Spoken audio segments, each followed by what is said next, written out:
Hey gang, Jason Bogue here, CrossFit OKC. We're gonna go over the kettlebell swing today. So we're gonna break the kettlebell swing down into the Russian style swing and the American swing. We're gonna go over the similarities and differences between both of these movements and when it's appropriate for you to use one versus the other. So what we're gonna do is start with the Russian swing today. If you're just learning swings, this is the swing that you wanna do. It ends eye level at the top. Okay, so you're never going higher than kind of arm right out in front. So some things we're going to think about to do these kettlebell swings. Hips go back. We're going to keep the midline tight so we don't violate that two-hand rule. Knees are going to bend in place. So this is a big one that we'll show you on video today. That's really key for engaging your hamstrings and your glutes. If those knees come forward, switches over to the quads. There's a lot more work being done by the quad, and that's not what we're after for this exercise.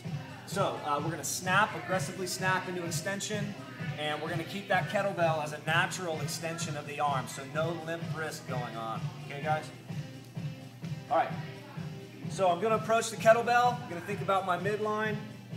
I'm going to reach down, grab it with a nice tight core. As I come up, I'm going to pull it back, and then just kind of swing. And we want to think about front to back motion instead of up down motion on the kettlebell swing. So here we go. Nice tight core, heels are on the ground, and I'm just going to extend my hips.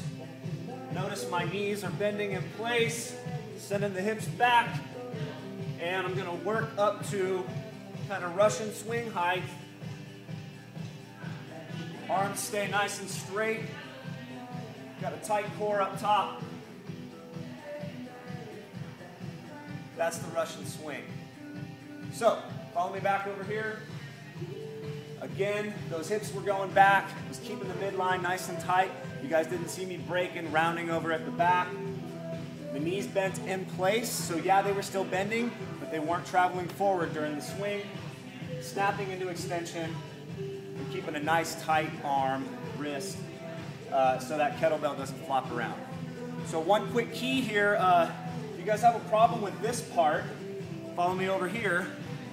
There's a little diagnostic tool we can use, and this can help you to see what the level of your swing is like, or how integrated you're staying with the kettlebell. It's called the towel swing. So what we can do here is turn this kettlebell this way. We're going to get a towel in here, and as we swing, we should be able to keep tension on the towel if we're doing things right. If we're not, if we're lifting with the arms, the kettlebell is going to let us know. So, if you're having trouble with that swing, grab a towel, try it out, it'll help you out. All right. So we're going to get Carl in here now doing the American swing. And Carl, let's start at the board. Let's just go over those points real quick. American, overhead at the top. This is the CrossFit competition swing. Going all the way overhead up top.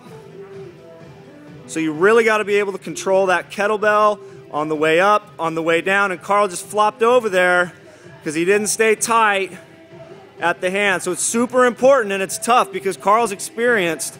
So that should let you know how tough that is to stay tight and integrated through the arm there. So that's the American swing.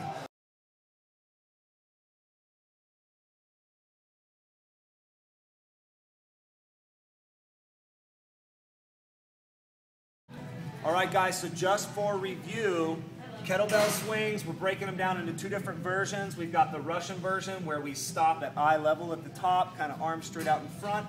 We've got the American version that goes overhead. This is the CrossFit competition swing. So if you're a competing CrossFitter, these are the type of swings that you'll be doing in competition.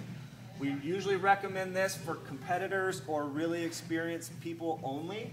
Most of our guys in here in the gym, they're doing the Russian swing on a regular basis. So just keep that in mind. Jason Bogue, CrossFit OKC. See you guys later.